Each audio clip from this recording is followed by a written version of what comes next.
কতদিনের বাচ্চা নষ্ট করলে গুনাহ হবে না, এই বিষয়টা বিবাহিত নারী পুরুষ শোনা দরকার। অনেক বিবাহিত নারী পুরুষ আছে না জানার কারণে সন্তান হত্যার দায়ে কিয়ামতের ময়দানে আল্লাহর কাছে জবাব দেয়া লাগবে।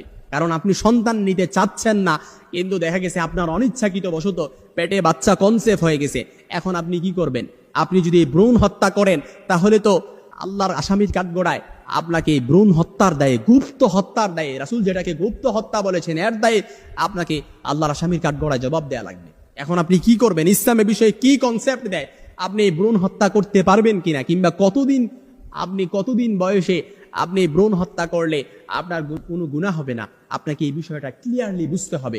কারণ রাসূল সাল্লাল্লাহু আলাইহি সাল্লামের হাদিস, রাসূল সাল্লাল্লাহু আলাইহি সাল্লাম এই ভ্রূণ হত্যাকে গুপ্ত হত্যা বলেছেন।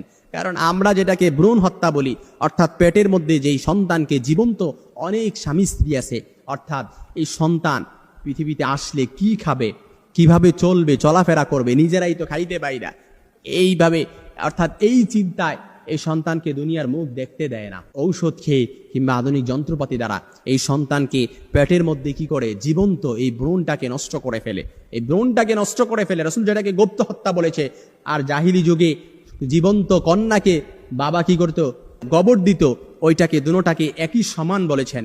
দুইটা সমান একই অপরাধ, যার কারণে কিয়ামতের ময়দানে আল্লাহ তাআলা ওয়াইদাল মাউউদাতু সুইলাত বিআইয়ি যামবিন কুতিলাত, সূরাতুত তাকবীরের 8 নম্বর আয়াতে আল্লাহ তাআলা বলেন, জীবন্ত প্রকৃত কন্যাকে বলা হবে কোন কারণে তোমাকে হত্যা করা হয়েছে। তখন ওই জীবন্ত প্রকৃত কন্যা তখন বলবে, আল্লাহ, আমার পিতামাতা আমাকে এই কারণে হত্যা করেছে। তখন মনে রাখবেন, আপনাকে পাই টু পাই হিসাব ছাড়া আপনাকে এক পা কদমও সামনে যেতে দেয়া হবে না।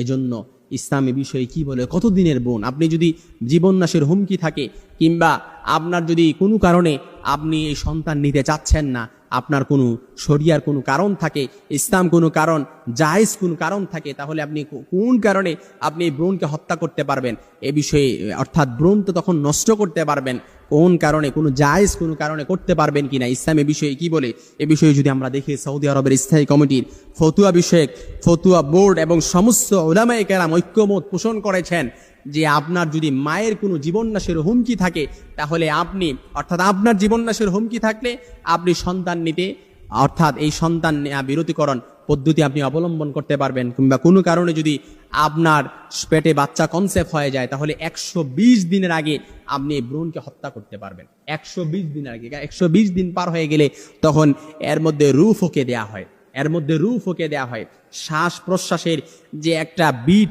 তখন চালু হয়ে যায়। তখন চাইলেই আপনি এটা কি করতে পারবেন না, নষ্ট করতে পারবেন না। তাহলে আপনাকে শিশু হত্যার দায়ে, গুপ্ত হত্যার দায়ে আল্লাহর কাছে তখন জবাব দেয়া লাগবে।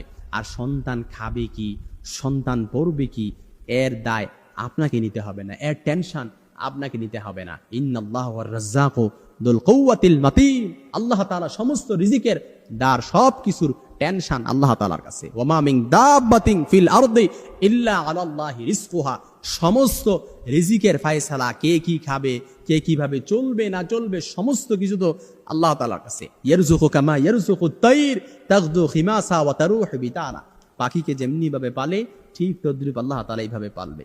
যদি আল্লাহ তাআলার উপর ইস্তেকামত থাকা হয়, আল্লাহ